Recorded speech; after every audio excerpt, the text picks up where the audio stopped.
Hey guys, this is John, and welcome to another standard video. Let's open with e4 in this one. I'm playing the best opening, provisionally rated 2070. They got the question mark just like I do.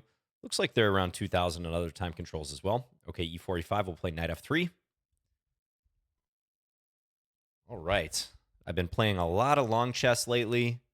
Rapid, climbing the rating ladder games. Okay, knight c6. Let's go for a Ruy Lopez.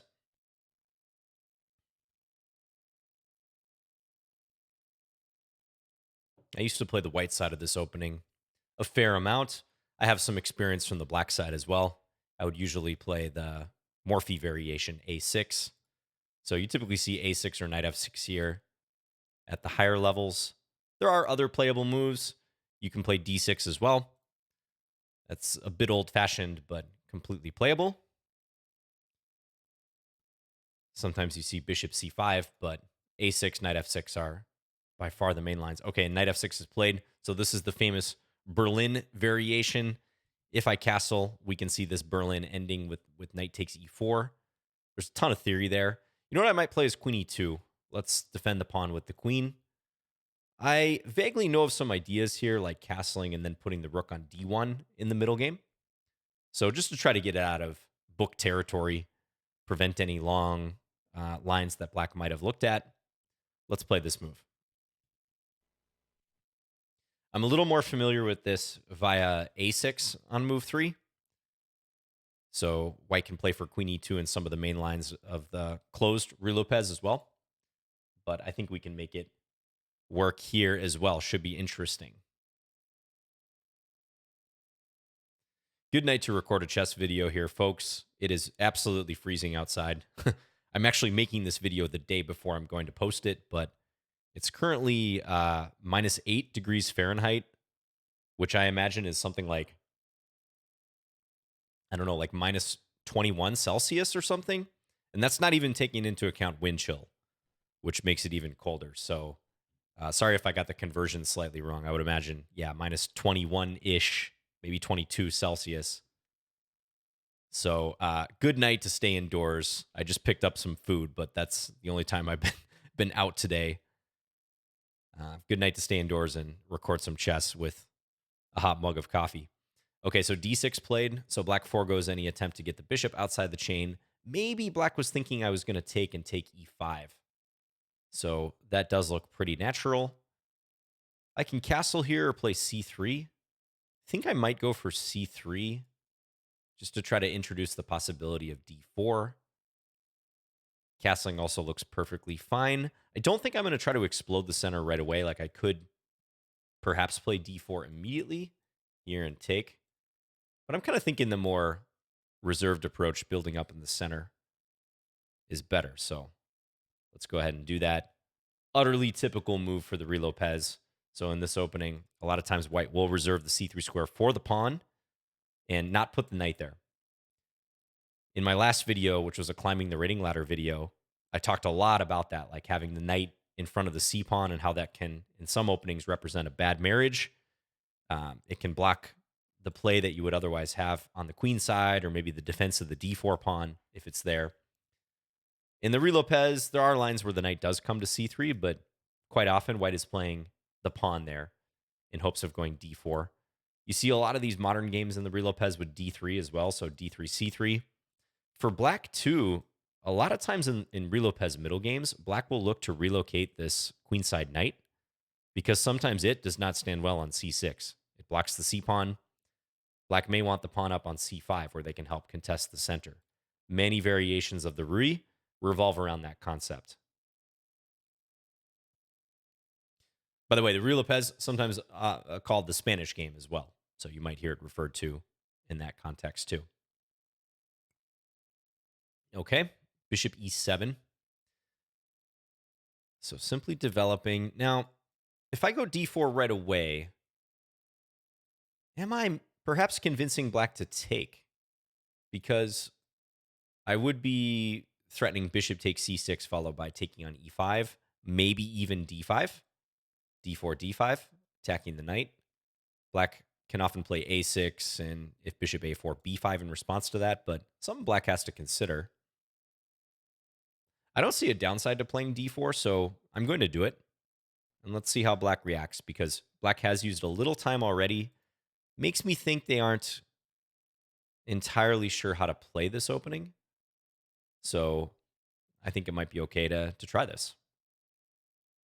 Oh, I had the notes tab selected. I could check out the chat room just in case my opponent says something. We know from our last standard game that sometimes people drop interesting messages, funny messages, or just a little greeting.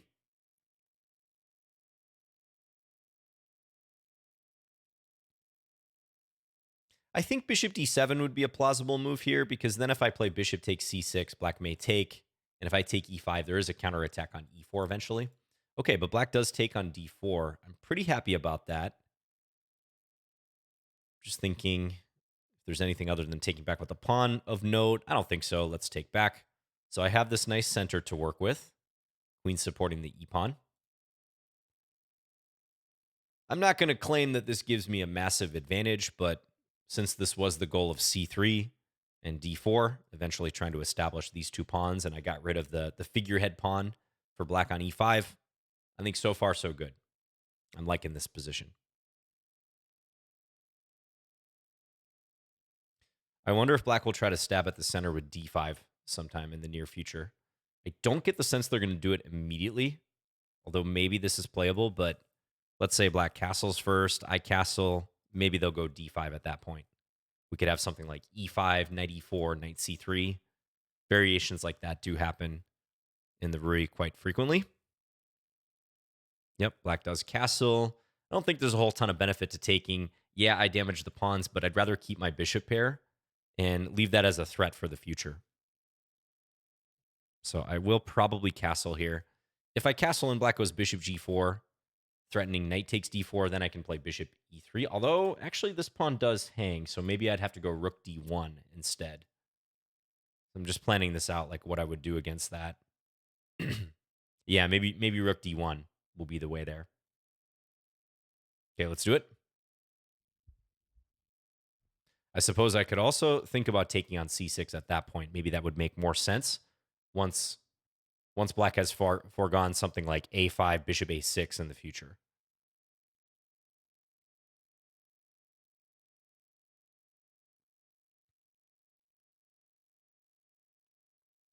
I'd say we're in independent territory here. I've never played this position, I'm pretty sure. Also stands to reason black probably hasn't played this either. All right, so there goes d5. I probably will keep the structure together and play e5. Just thinking if this happens, if f5 is kind of annoying. That's a double-edged move. It supports the knight on e4, but it does make my pawn on e5 especially strong. I think that would be okay for me. I'd probably play something like bishop e3 or maybe start with rook d1. We'll figure that out when we get there. I don't think I'm going to deviate from my plan, so let's go e5.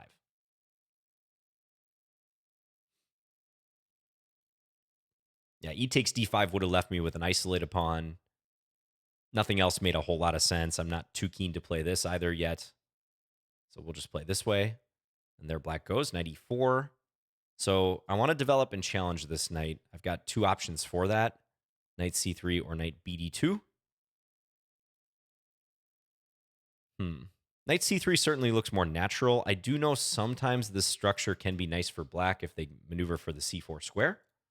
But I don't see a reason to deviate from this. I like this move. It passes the sniff test for me. Just looks like a good move. So let's go for it. Looks and smells like a good move, so we'll do it. I've learned over the years that you shouldn't doubt yourself too early on in a rapid or a classical game. In the scheme of serious chess, this is still quite a fast time control. And playing quickly in the opening and early middle game, if you can, if you're not facing life or death decisions, usually pays off. You usually thank yourself later for banking that time for when the rubber really meets the road and you have to calculate. Okay, take. Obviously, we're taking back. So nice little structure here in the center, but Black has claim to certain squares too. They've got control over e4. I think very likely this bishop will come out soon too. Maybe black will think about challenging my e5 pawn, but yeah, something like that looks more natural. Okay, so h3 is a move I could consider. Challenging the bishop. Looks pretty good. Even if black responds with bishop h5, it may be worth it. Ah, we have a viewer. Okay, so they do drop the message.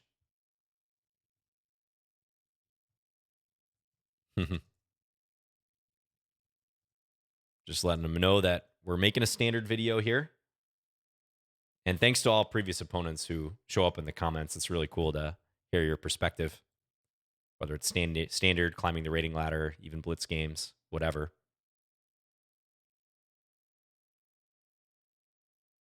Yeah, I think let's play h3. And I would expect bishop h5, but you never know. Black might take. Maybe they get scared off by the prospect of g4, even though I don't think I'm going to play that move. To me, this is just a free move to, in the future, allow my king to go to h2. Never have to worry about a back rank weakness.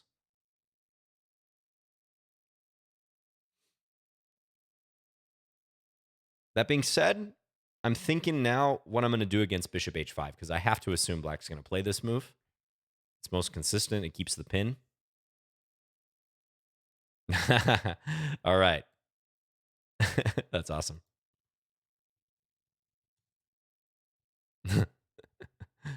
I like it when an opponent is interested in providing content, making the game interesting, huh?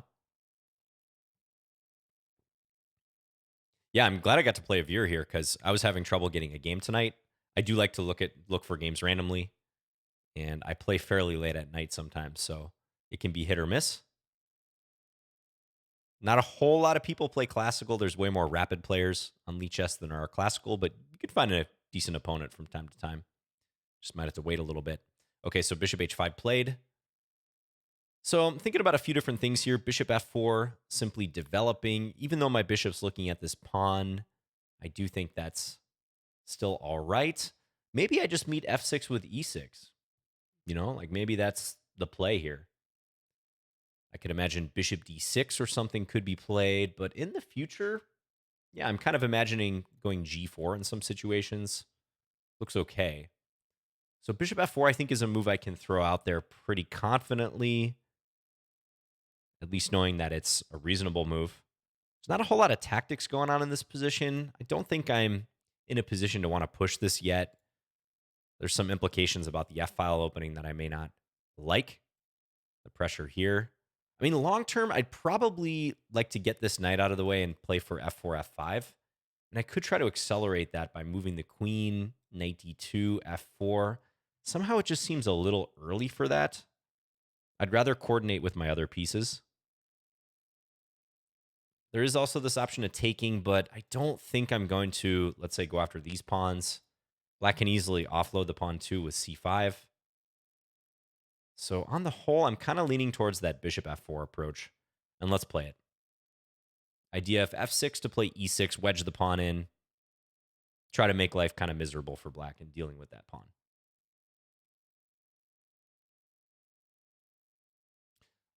If f6 is played too, I also have the option of maintaining the tension and allowing black to take on e5. I can't just categorically rule that out. But tentatively, my plan will be e6 here.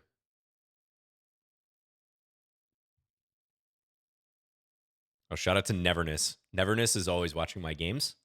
I appreciate it. They're a longtime viewer. I have a game with Neverness on my channel, probably from 5 or 6 years ago. So cool to see them on the spectator list. The one spectator of this game. So, how do a little gut check in this position? I feel like I'm slightly better here. I think my pawns are a bit more oppressive. I like my chain, d4, e5. Everything's more or less protected here. Black does have to start thinking about counterplay, I believe. So that f6 move seems like one of the more convenient avenues for counterplay. Sorry, Ben Feingold, but f6 I think does make sense here as a means of trying to open that file. If black doesn't go for that, I'll be really curious what they actually do, because they could try to make me declare my intentions with the bishop, let's say a6. That looks pretty normal. I have a feeling I would either come back here right away or maybe take the scenic route, try to induce black to play b5, but this looks a little more direct. So probably bishop d3 will be my move. Hard for black to get the knight in here. Maybe they would consider some sort of queen move. Like let's say a6, bishop d3, maybe queen d7, trying to get the knight to e6 and blockade. But watch for me to move the queen, maybe rearrange these pieces like knight d2, bishop h2, f4. I could see some plan like that coming to fruition where I eventually get these pawns working because pawn structure-wise, I do have this pawn on e5 that black has no counterpart for, and I'd love to get the f-pawn up to assist. Okay, so black plays knight a5, so maybe indicating they want to go for c5, maybe some knight c4 possibility in the future. Looks pretty reasonable. Hard to argue with that one. I may voluntarily retreat this bishop now. That actually looks like a fairly sound move. Keeps an eye on c4 still, but maybe I want to be able to play g4 and immediately contest that bishop when it comes to g6, like maybe a bishop f5 type move. It's not clear that this bishop has a whole lot of value on b5 anymore. It's kind of annoying taking away these squares, but beyond that, what is it really doing? I think I kind of like that idea because then I might go queen c2 in some cases, attack this pawn. Yeah, let's play that. It looks nice and compact.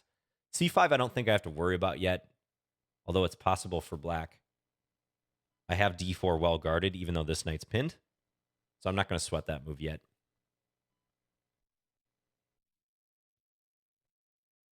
And mainly I want to continue moving fast because I have that time edge. I'd like to keep a couple minutes of distance between my opponent and myself, as long as we're in like a stable middle game.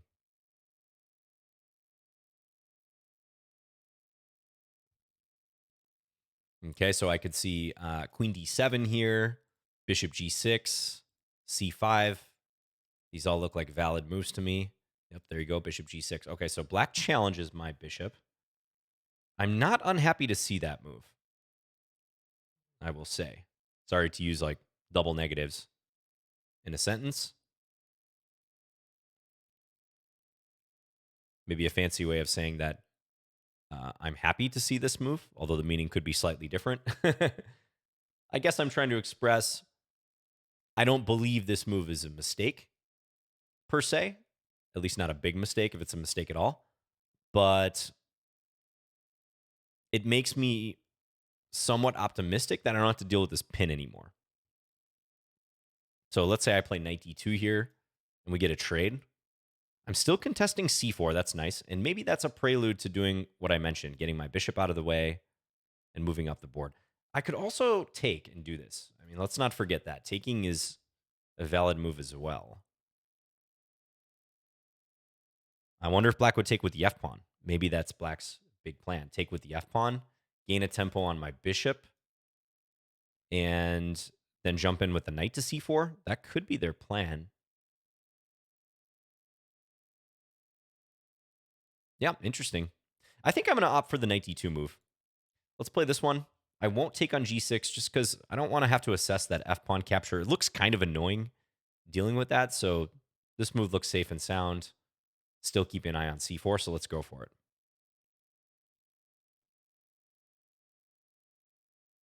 We could perhaps have some trades here, like bishop takes d3, queen takes d3, bishop g5. But that may allow me to play bishop takes g5, queen takes g5, f4. Get those f and e pawns running. Get them rolling. We see the majorities shaping up here. So I have a majority from the e file through the f file, through the h file. And black has a majority from the a file through the d file here. So 4 versus 3. Okay, now bishop g5. I wonder if this is almost a tactical mistake. It's probably not fatal, but in making that move, they're risking something like this happening. And then f5 to stuff the bishop. Yeah, I think black can get out of that. For example, here, maybe they throw this one in first. That has some interesting implications if we get into some shootout. sequence here.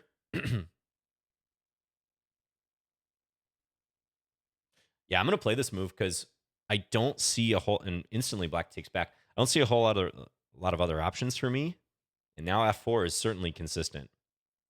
f4, bishop takes d3, queen takes d3. We're on the queen. I'm ready to play f5. I like the look of that. We're getting some momentum going. Black will have to figure out where to put that queen. Doesn't look like an easy decision. Yeah, I think f4 is pretty hard to argue with here. I do notice also if I take, maybe there's some queen b5 ideas, but with the queen eyeing up my knight, I don't really want to do that. Knight f3 doesn't make much sense here. I don't want to block my f pawn. So let's go ahead and play this. And if take, we're going to take back, because if take here, then we end up losing a piece. So this is a free pre-move. Let's just play it. Free pre-move as in if black plays anything but bishop takes d3, this move just gets canceled. So we're indicating what our next move is going to be, but it's a forced recapture. So it's fine. Okay, so we traded off both bishops. Still feel like I have the edge here, though, a little bit. We have plans on both sides of the board. We're attacking the queen, so f5 as my next move is pretty natural. Get those two pawns up there on the 5th rank. At that point, I mean, it's going to depend where the black queen is, but black has to start really worrying about f6. So they might end up playing f6 themselves. And I could wedge the pawn in on e6. That would be a super pawn there. It may get blockaded, but undoubtedly it's going to be annoying. I think the main aspect of this position that makes white better is my majority is active and mobile here and already suffocating black, causing space issues for them. Whereas black with their majority, although it exists, it isn't mobile. They kind of need c5 to make sense of this structure. So they're a bit behind in that department. Okay, queen goes back to e7. Yeah, so two distinct ways of playing here. I think my two candidate moves are f5, looking for this f6 move. That would be great if I could land it, like break up the position around black's king. That may be over in a matter of moves if that were to happen. But there's also this queen b5 move. Okay, this queen b5 move hits the knight and it hits this undefended pawn on d5. That is pretty darn tempting because I think that wins a pawn. I don't see how black is going to save the d5 pawn. So if we assume f6 is met, f5 rather is met by f6, although I like that, ooh, maybe I can consider queen b5 there. Maybe I combine the two plans. I'm thinking of a best of both worlds type situation, you know? Play f6, f5, and pass up the option to go for the pawn, but basically say, like, I think f6 is so strong, I don't even want your pawn on d5 if I can get it. Now, there is maybe queen g5. Maybe black will pop the queen up there. f5, queen g5. I'd hate to spend too long, like, splitting hairs here when I've already identified a way I can win a pawn pretty cleanly. So I should probably go for queen b5 at this juncture because I'm just not seeing after this. I mean, maybe knight f3. Knight f3, queen g3, then queen there. But then their knight is jumping. Knight c4 because my knight won't control that square anymore. Yeah, I think I'm going to go for queen b5. What about queen a3 in reply? Queen a3, maybe I have this funny move, knight b1. Look at that.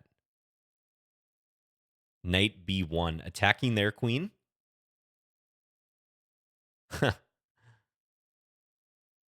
Wow. I mean, they could play a6 or c6 there. a6, knight takes a3, a takes b5, knight takes b5. Kind of a ridiculous line. They actually may have some compensation in that position, funnily enough.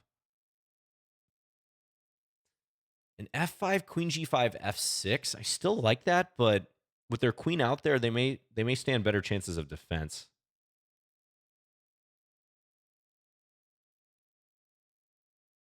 Huh.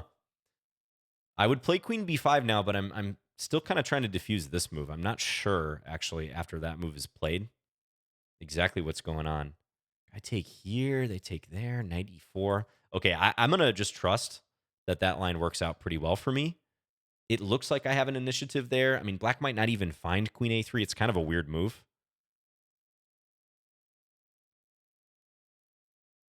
And I want to keep that time edge. I know I burned a lot of my clock there, but at least now black has to make what looks like a reasonably difficult decision. Maybe they'll find this. I still haven't completely given up on this line, trying to deflect the queen away from guarding the knight. There's rook f3 as well. That's another idea I have in mind. Secure the c3 pawn, attack this. That would actually be handy in maybe a kingside attack as well. So it could be a good move. I think anything else I'm winning a pawn pretty cleanly. Okay, and black plays queen a3. Well done finding that move. Ah, do I have this one? Uh-huh. Do I have knight b3? That blocks the attack on c3, hits the knight. I still keep queen takes d5 on the table. Maybe that's the tidiest move here. If knight c4, I take... Ah, but there's a fork here. Look at that. Little fork on e3. Interesting.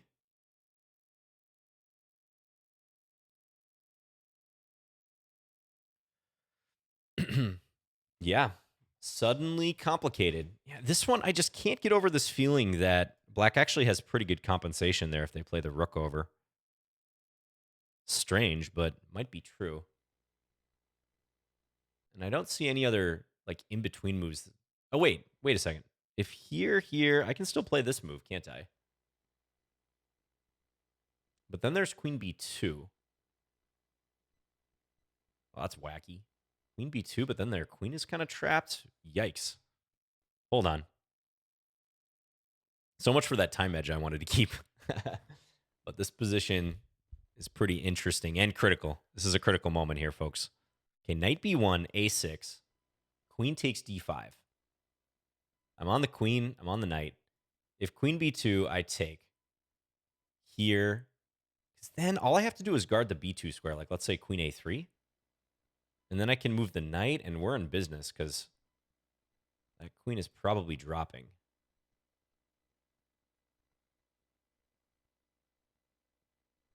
Let me check that one more time. I'm going to be under 5 minutes here, but knight b1, a6. Hold on. Knight b1, a6. Queen takes d5. Queen b2. Queen takes a5. Queen takes a1. And I think the move would be queen a3 there. I just wonder about b5.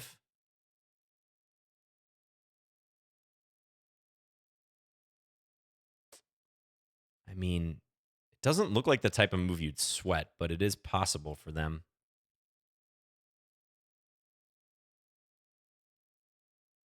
Knight b1, a6.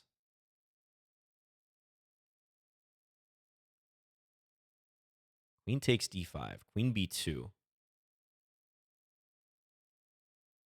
Take a5. Take a1. And I need to keep b2 and a3 under control. So queen a3, b5. It's such a weird line. At the same time, it makes a lot of sense, though.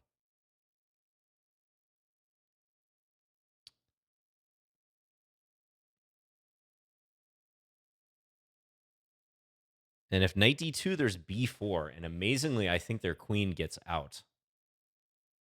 I think their queen survives in that situation. Maybe I go to this knight b3 move. That was my backup move here. There's also knight f3, but knight b3, knight c4 was kind of the issue I identified.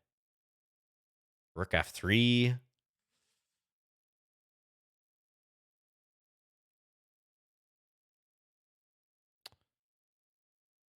This is one of the worst feelings because you have so many tempting moves and you keep seeing like a flaw. I'm trying to make knight b1 work, but I keep running into roadblocks.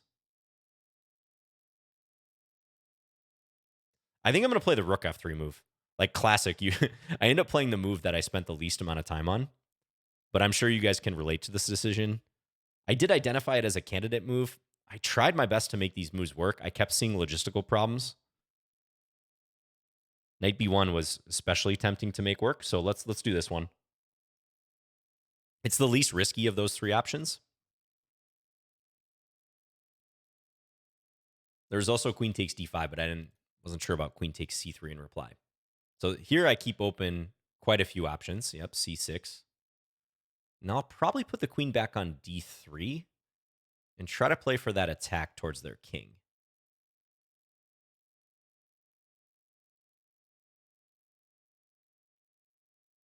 It's also queen e2. Queen e2 may be looking for c4, but I think now we just got to prioritize moving faster. So let's go here. I'm not going to sweat the a-pawn, by the way. Like if this, I'm okay with maybe massing my pieces over here in preparation for an attack. That would be okay.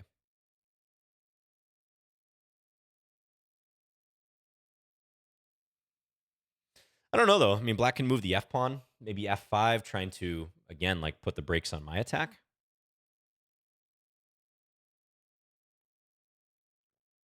I went from a position where I thought I was winning a pawn to one where it's a lot less clear because I may not be that much better now, if at all.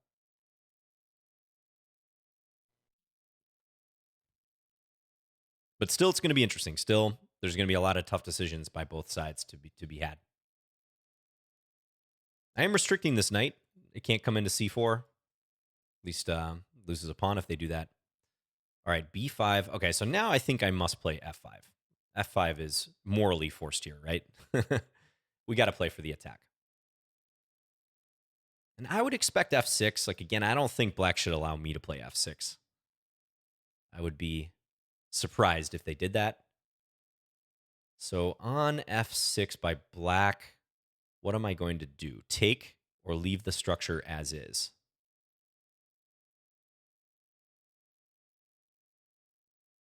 If I ever play rook e1, again, I'm not going to lose a ton of sleep over the a2 pawn, but realistically, they could take that.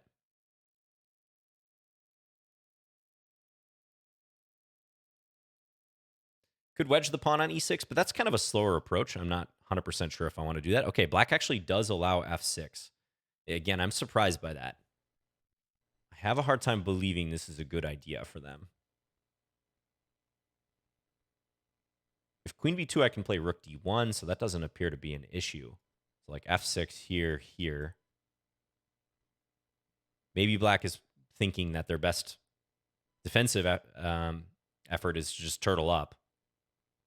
But unless I'm missing a tactic here, that does not seem wise. Okay, let's go, f6. Nice little pawn chain here, connect 4. There we go. So basic pattern, if black plays g6, I want to get my queen to h6 and deliver mate. So let's say g6, knight takes c4, b takes c4, queen e3. At that point, black's already looking at having to bail. King h8, queen h6, rook g8. It is tantalizingly close to a win there. In fact, there's lots of patterns where if I can get my rook over to the h-file, it's immediate GG. Don't think that works quite yet, but I'm pretty sure that position should be winning for me. So we'll see what black does here. I mean, maybe they'll take, but that looks rough. I could take back with the pawn or the queen. Queen.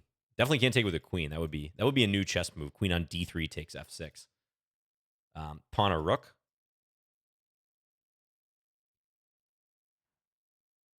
Not doing terrible on time. I mean, remember we have the 15-second increment, but I'm still not happy about my time management a few moves ago.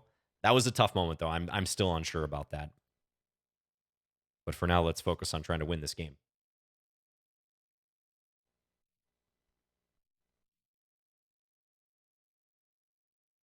Okay, there goes queen to b2, and I'm thinking just here.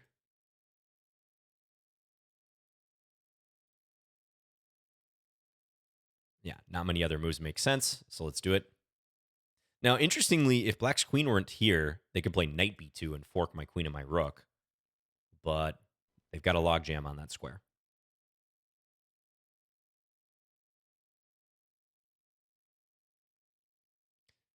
Yeah, see, now I think things are starting to get pretty dire for black because they're only really good pieces the knight. I mean, the queen is behind enemy lines, but the queen is on the wrong side of the board for black. The battle is shifting over here. For a moment, black had some play over here on the queen side, but it has shifted. They missed their window to play f6 or f5 to try to stop my f-pawn from coming up and making contact. And they now have to reckon with this deep pawn that's threatening to inflict damage on their structure. Okay, so black's going to go turtle mode here. They're going to try to, if I take, they're going to try to, I presume, move their king and just hold that position. I think like a well-timed e6 move should be good somewhere here. I'm also thinking if there's some faster way I can transfer my queen, but I think we gotta get rid of this knight.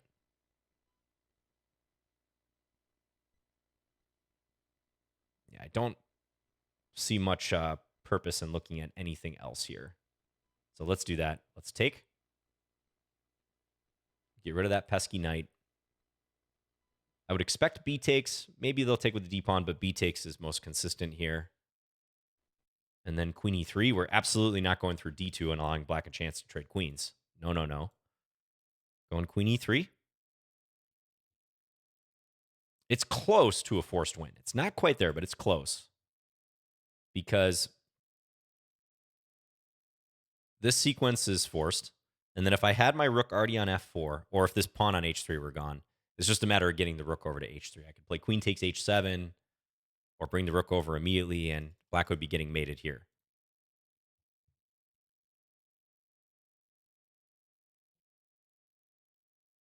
Yeah, I think as black here, you got to play king h8 immediately. There's no other moves in this position.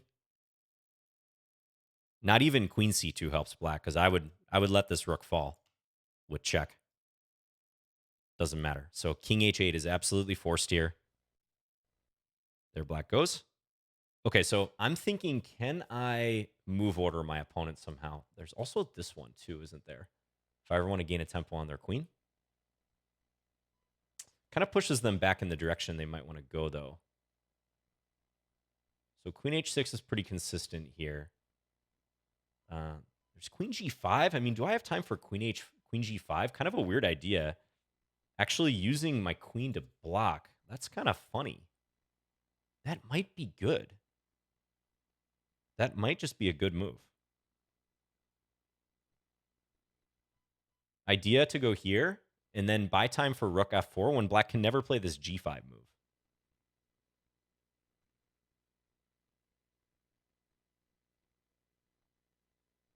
I might try it. It looks kind of low risk too, because realistically, what does black do here? This is still defended. Again, we don't care about the a2 pawn at all. That is the easiest pawn sacrifice in chess history. Even I, as a fairly conservative player, would give that pawn 100 times out of 100 and then ask for even more opportunities. So, okay, so the idea is my next move will be rook f4 if I get a chance. Trying to eventually play queen h6, but only when I already have that rook there so it can swing over to the h file, just like I was describing. Pretty annoying for black because they can't push my queen out of this square, right? Like h6 is not a move. h5, I made them here. The only thing I'm thinking black can really do is try to get their queen back in the defense somehow. Like maybe via some convoluted route where it comes to f8 eventually, but it seems kind of slow. I'm even envisioning some construction like this where I slowly get my rook to h6, queen to h4, threaten h7, and black has no defense. This pawn on f6 is a beast, and that's the problem in allowing this to happen.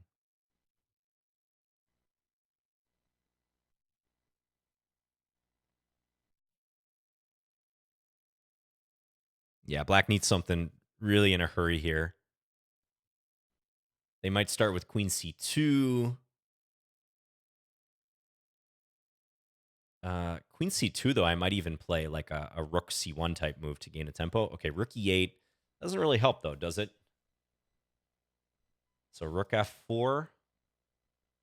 And what has changed? Ah, is black going to play queen takes c3 and then queen e3? Interesting. So maybe I can move my king as a preparatory move.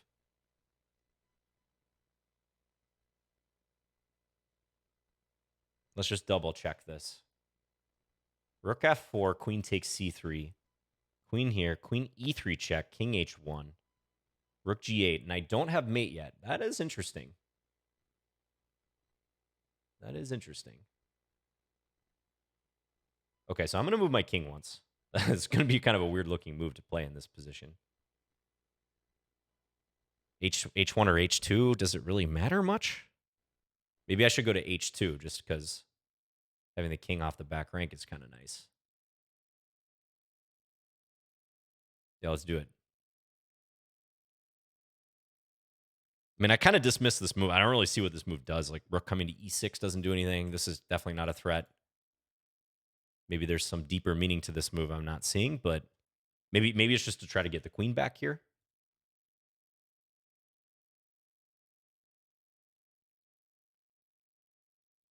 I'm kind of laughing internally because I mean, the engine may say this is completely ridiculous what I'm doing. Queen G5, King H2. But there is a method to this madness. Okay, that hits the rook. Yeah, maybe move this rook here now. Let's just connect them. I admit this is a bit of a slow motion attack, but I feel like I have black in a vice grip at this point. So C5, interesting move. Let's attack their queen now. I think black probably played this just to rule out E6, which admittedly like might have worked for me in some situations. That must have been the reason. But yeah, let's attack the queen now.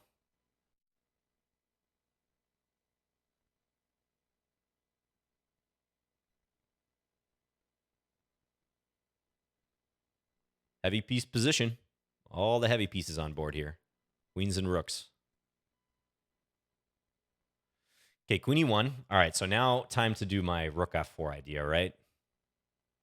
What better timing can I have for this? I don't think it's going to get any better. Let's do it.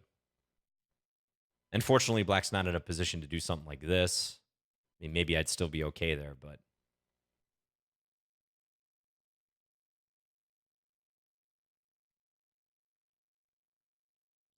black plays rook g8. It's actually still kind of close because black is on my rook here. So they might be able to stave off mate for a little bit.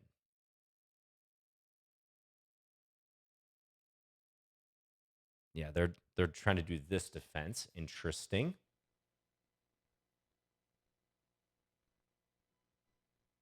Okay, so let's go here. Once again. I mean, maybe I end up going with this rook here. That would be kind of funny if that were to end up happening. Oh, it's so close to a win, but it's not quite there. It's a pretty funny position. Maybe I just take this pawn now.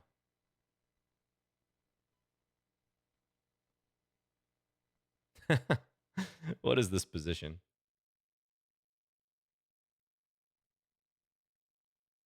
They're always like pinning me diagonally here.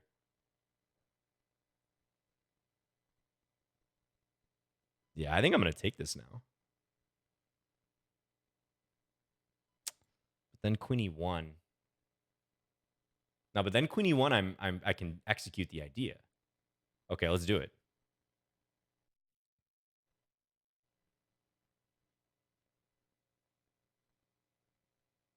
Bit of a pivot.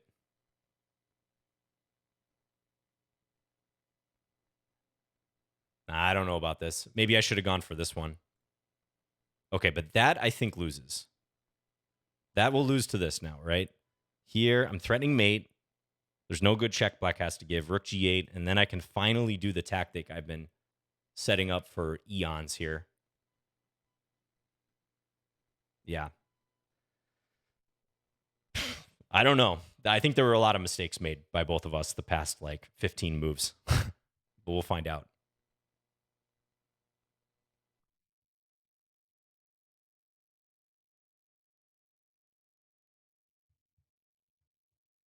So in the end, it looks like I'm going to be able to pull off this classic mating configuration. Yeah, queen h7, and then check. And just importantly, the black queen is no longer able to block anywhere. So I'm going to get to pull that off. But the way that went down, was questionable, to say the least.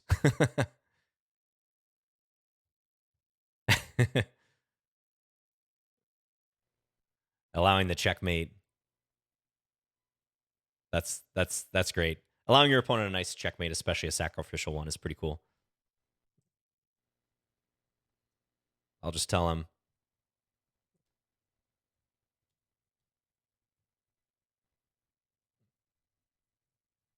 Definitely will be interesting to look at because I think black defended pretty well with the queen constantly creating problems back here.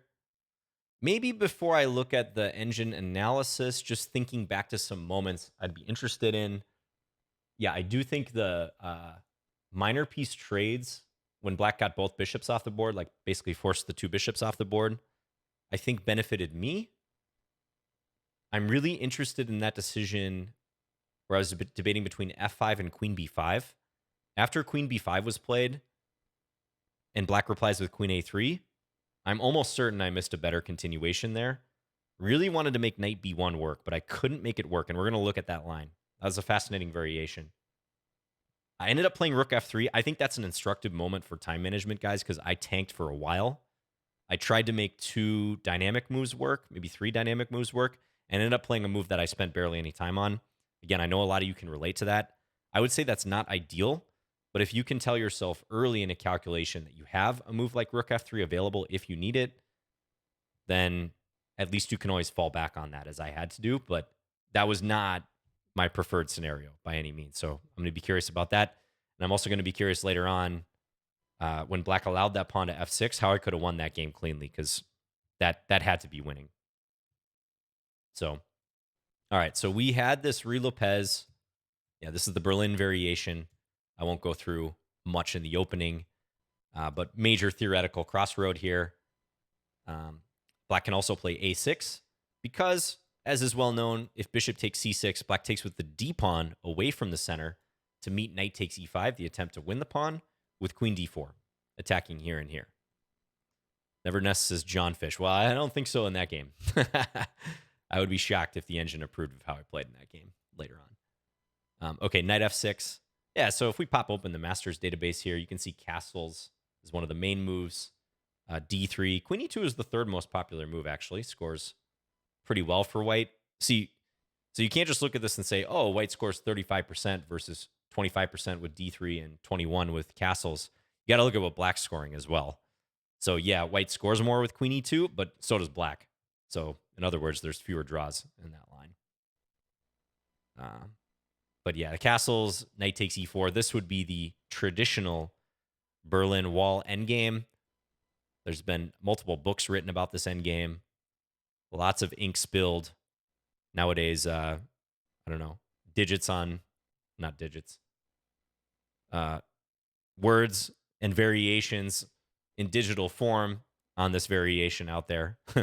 Lots of stuff has been written on it, analyzed in videos, etc. So that's a major continuation. But I wanted to keep pieces on board and mostly fight in new territory. So d6, looks like black plays bishop c5 a lot here too. Yep, c3, okay. I would have expected bishop d7. I think that's a little more cohesive because it didn't seem ideal that black gave up the center. This has happened in some games, including a game all the way back from 1976 between two GMs.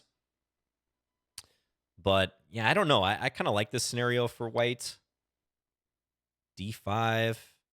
Okay, well, the one game that reached this position did end in a draw. Knight e4, knight c3. We're still following that game. Yep, and black also played bishop g4 in that one. The engine says bishop f5 is a little bit better. Okay, we're still following that game, and here's where we deviate. So white played a4 in this aforementioned game. I played bishop f4. Lots of options here. G4. The engine does have a4 up there. So if I play g4, okay, so it does actually approve of this approach where you immediately try to get the f-pawn going. I should have known because the engines love this stuff. Yeah, GG, the best opening. I'd be really curious about your thoughts on this game. So if you happen to watch this, please do let us know if you're comfortable with that in the comments. how you felt about this. Okay, yeah, I'm definitely willing to concede bishop f4 is not the best move. My bishop did kind of get in the way later. Given that I want to push the f pawn, maybe it is better to just do what the engine's showing. It's kind of a weird looking sequence. Knight e1, I mean, knight h2 is maybe similar. But undeniably, when that pawn gets to f4, let's just say black plays something random. And when this pawn gets up here, f5 is right in black's face. And I can always rotate my knight back into the game.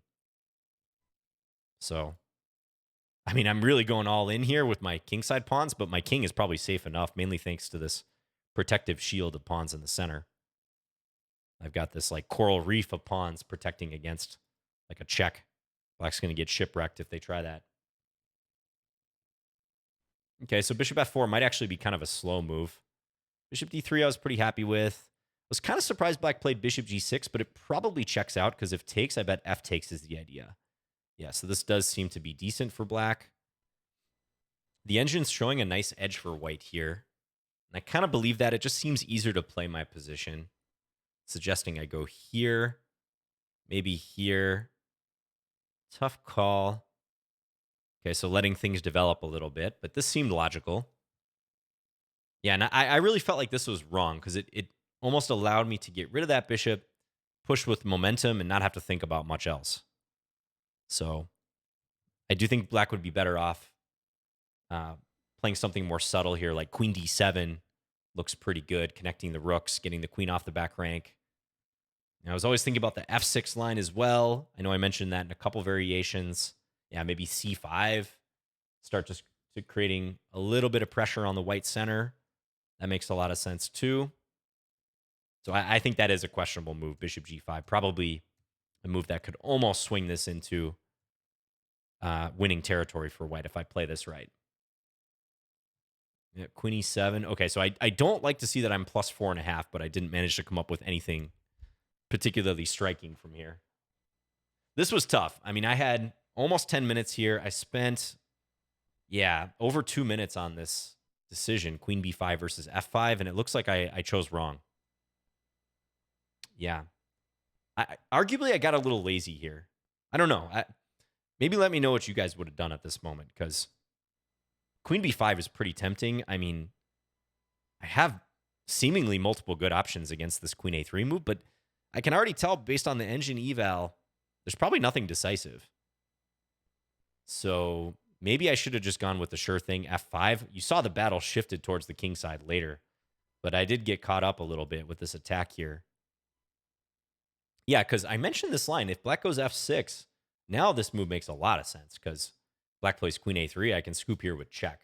Then there's no doubt that I'm just going to be up a pawn with a very good position because then I can defend this no problem on the next move, knight e4 or something. But the thing is, I thought on f5 maybe this move. Maybe I got a little lazy here. I was thinking, black might attack this. But this position in view of the game is probably pretty great for me because I get to achieve this goal. Didn't win a pawn, but I've got all my pieces participating. Black's king is going to be weak for the rest of the game. Kind of crazy the engine thinks this is +6, but I believe it. I do believe it. So yeah, let me know what you guys think about this moment. I'd be really curious. I've been posing some analytical questions for you guys, and I know a lot of you play guess the move and you try to come to your own conclusions when you watch the game. I'd be curious what you would do here. Seems a little harsh to give that 2 question marks when I'm still +2, but such is the absolutist nature of the engine. It wants to maximize the advantage, and queen b5 was not the move to maximize the advantage, even though it's in the top 5 moves, barely. So f5 looks like a much better move. Yeah, mainly in view of f6 running into queen b5.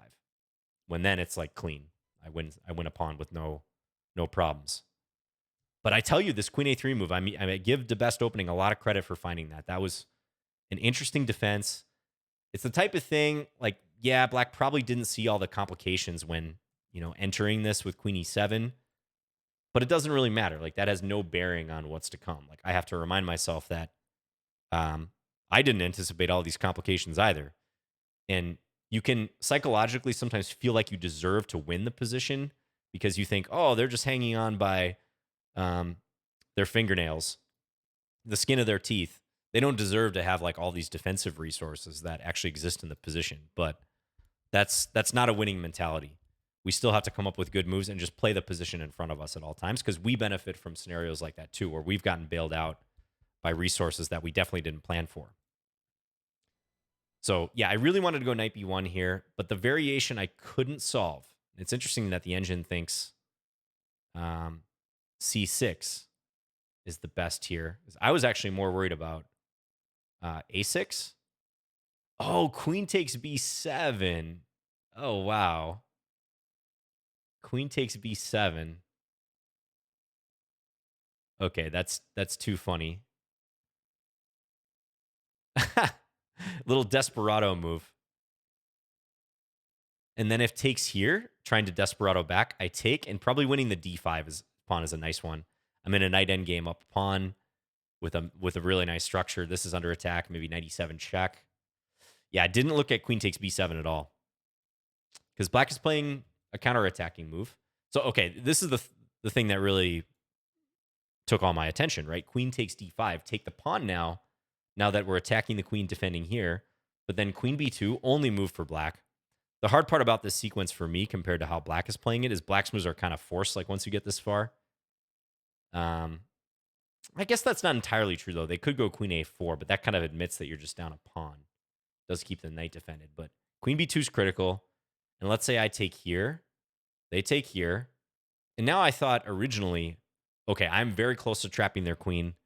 If I move the knight, the queen's going to be under attack. If they have to give the queen for the rook, I have queen and knight versus two rooks, essentially. But they always have this b2 square to go to, right? Then they're going to wiggle out. Also hitting the knight. So it seemed plausible that I'd go queen a3. Now, I am proud of myself that I noticed that b5 is a good move here for black. And in fact, it's the only move. It's probably not that hard of a move to see, but silver lining from, my hesitancy about my decision-making in this game, my lack of fulfillment, and that feeling of leaving something on the table, I did have the discipline not to go for this line, despite this very nearly working for white. Because again, if I get a free move, if black just plays something random, let's say rook d8, this is utterly winning for white, knight d2. Game over, sign the score sheets, put the GGs in the chat. I'm going to win this against anyone I play because the queen is trapped. Black has to give up the queen for a rook. Queen and knight versus two rooks. I still have my beautiful structure. I even have an extra pawn too. Easy win. But b5, you can't stop looking for resources for your opponent as well. In fact, if you want to get good at chess and you want to calculate well, you have to consider your opponent's resources on par with your own. There should be no difference in the quality of moves being produced. We're not going to bias ourselves towards what we're going to do. We're putting in equal effort to what they're going to play in reply. And that's a great example right here. b5. We have to see that move, especially from several moves back when contemplating knight b1. And the whole idea of b5 is to try to deflect the white queen or deflect the c-pawn so you can get queen takes d4 in. And it looks like that line of reasoning checks out. The engine says I'm worse here. I didn't see a good solution to this. Even if I put my queen on b3, b4 is still coming. So if knight d2, b4 to the rescue, hits my queen. If I take the pawn, well, that's a big problem. Queen's out, knight's hit. Position's opening up, black's winning. If take here, black takes here. They always have a queen. Queens are slippery like that. It's remarkable how often queens have one square to go to. And everything checks out. Yeah, I mean, we could analyze more subtle tries here, but that was the main thing I was interested in with this decision. Do I have something against b5? And I just didn't see it. And that seems to be correct. Because let's say I go here. b4 still comes. And it's so annoying that I can't play c4 even. Because, again, queen takes d4. Nor can I play that for the same reason. If this, you know the drill. So all that is informing my decision back here about what to play. Queen a3. And I couldn't solve that line, so therefore I couldn't play knight b1 in clear conscience. Now, to bring that full circle, a6, apparently this queen takes b7 move is good, but that just wasn't on my radar, period. So, given how things went down, although I completely missed queen takes b7, I think I made the right call in refraining from knight b1, because I was focused on this line instead, which does appear to be uh, fine for black. I guess I can go knight d2 here, but I mean, that's pretty convoluted. This gives the pawn back. There are better lines than this that I can play. The other move was knight b3, I mentioned, but I wasn't sure about knight c4 in reply. Idea knight b3 of take with the pawn, open up the attack here, also open up this. This would be nice if this happened. I'm winning a pawn, but I couldn't solve knight c4. Because if queen takes d5, knight e3 with the fork. And I know the engine's showing some ways to play here, but it just wasn't that clear. I'm not winning a pawn in these lines, easily at least. Yeah, and there's other moves, rook fc1, queen d3. So at the end of the day, I played rook f3. That was my backup move. Defend the pawn, get the rook into the attack. c6 looks fine. Oh, and that other line with knight b1, once again, I know this is getting a little long-winded, but this is where the interesting stuff really is, guys. It's that iceberg philosophy. 95% of interesting lines in chess are not lines that occurred in the game. So it's just interesting to compare this with c6 too. I think I would have been okay going for this, whereas with a6, I actually thought this was kind of a hard position to assess because I'm up a pawn, but black's knight is coming in. It's not like the healthiest pawn, it looks to me. Although the engine does say I'm better. Knight a3, guard the c4 square. So, okay, after all that, I end up going rook f3, c6, queen comes back, queen b1, queen e2. Yeah, it doesn't even like queen d3 as much as those other moves. Debatable, though. They're pretty close. And I really thought around here black should play f6 or f5. Engine saying c5 here, counterattacking move. It felt like b5 and especially knight c4 was just a little too casual because, yeah, and here f6. Jam me up a little bit. Prevent me from getting that pawn up there. It's going to make it that much harder to attack black's king.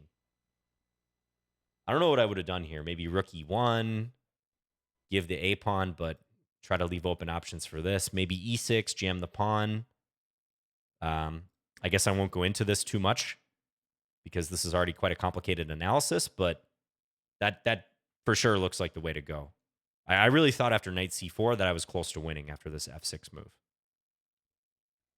So black goes g6 or plays g6 soon. You can't really take. Taking is probably going to lose the game pretty quickly. It's interesting. It wants me to take here. Let's say I even took with the rook. Black's king is wide open. Rook doubling coming. Yeah, when I can check down the g file or maybe transfer my rook here to h6, threaten on h7, it's not good. So queen d2 hits this. I just paused to play this move. And now here's the key moment later in the game that I was wondering about. So how to cleanly win this position? Take, b takes, queen e3. This all makes sense. King h8 forced. No other moves to stop this mating pattern. Yeah, so queen g5 looks like it was too fancy. The engine says I should play e6 right away.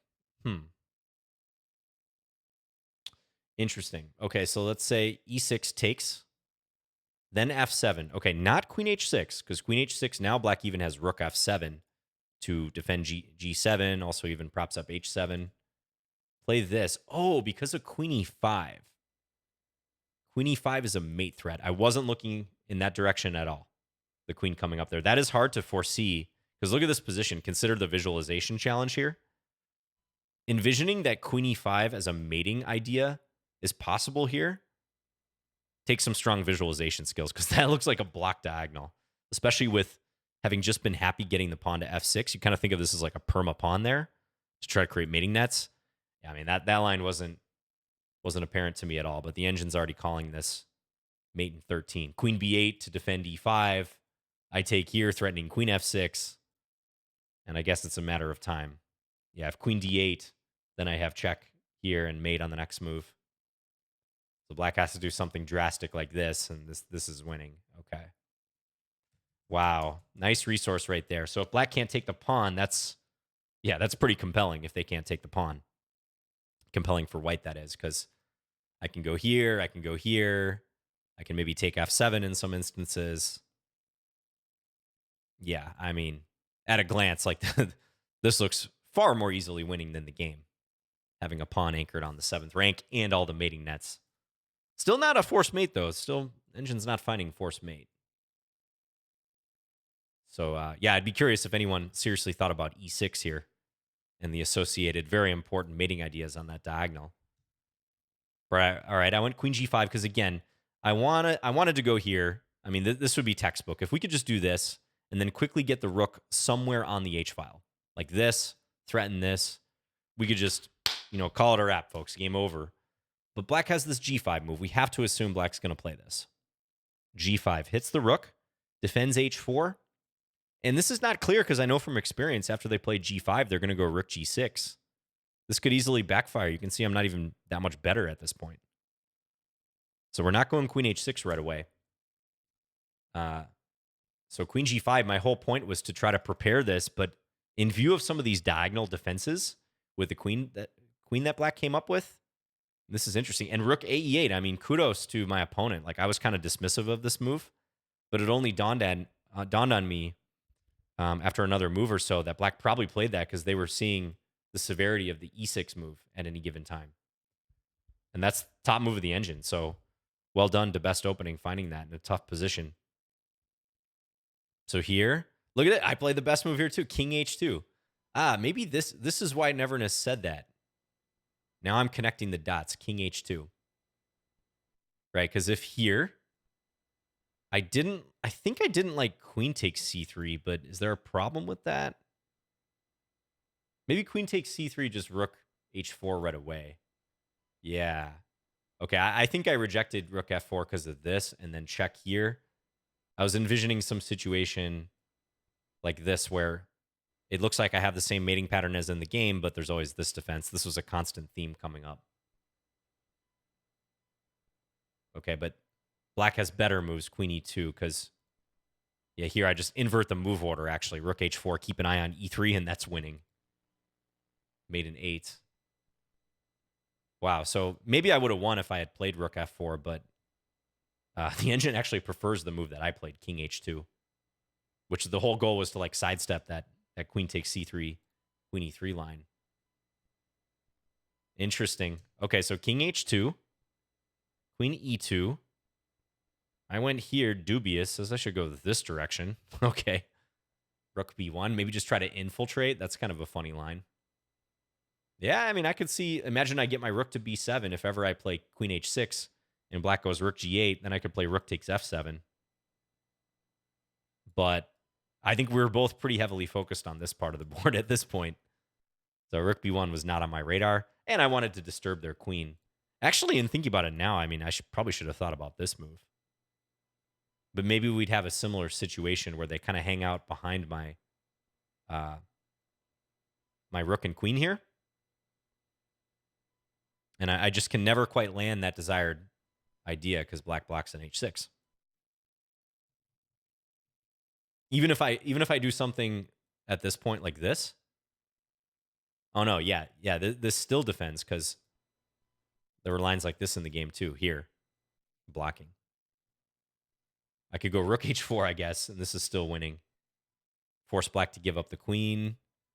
This is like a 2 rooks versus queen situation. I get to keep this nice structure, so that's yet another permutation of this. But okay, I was interested in keeping the rooks connected.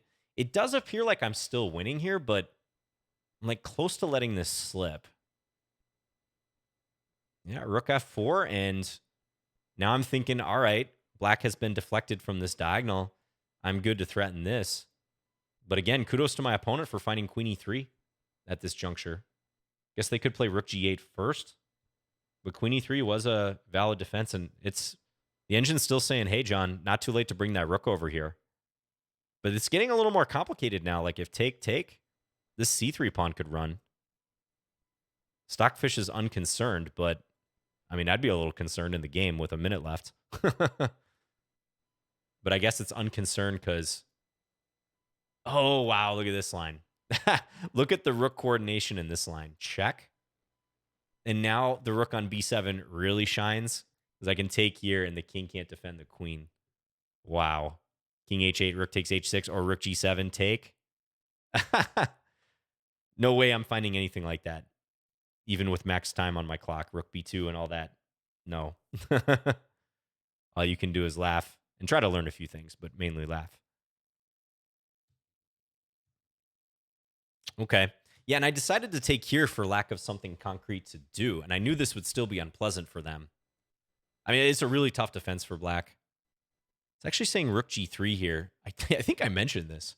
Maybe this is the plan. Is that the idea? Let's just play some. Yeah, that's the plan. Very slowly get this over, like keep this blocking the whole way. That's too funny. So if black keeps chopping here or queen h6, yeah, like now we can do this. We can run the same mating pattern without ever moving this rook from f4. Look at that. And if black at some points shifts over here, now it's probably just too much firepower. Rook h4. Yeah, with the threat of queen h6. Huh. So actually that idea, that fleeting idea I had is a pretty good one. Better way to play it right here instead of takes. Yeah, and here's where black loses the game. Would have been interesting if black had played something like, I don't know, rook e6 here. Maybe I would have come up with this. I think that's probably still winning, but there is this added potential stumbling block that the pawn on e5 is a little loose. But this does appear to be winning.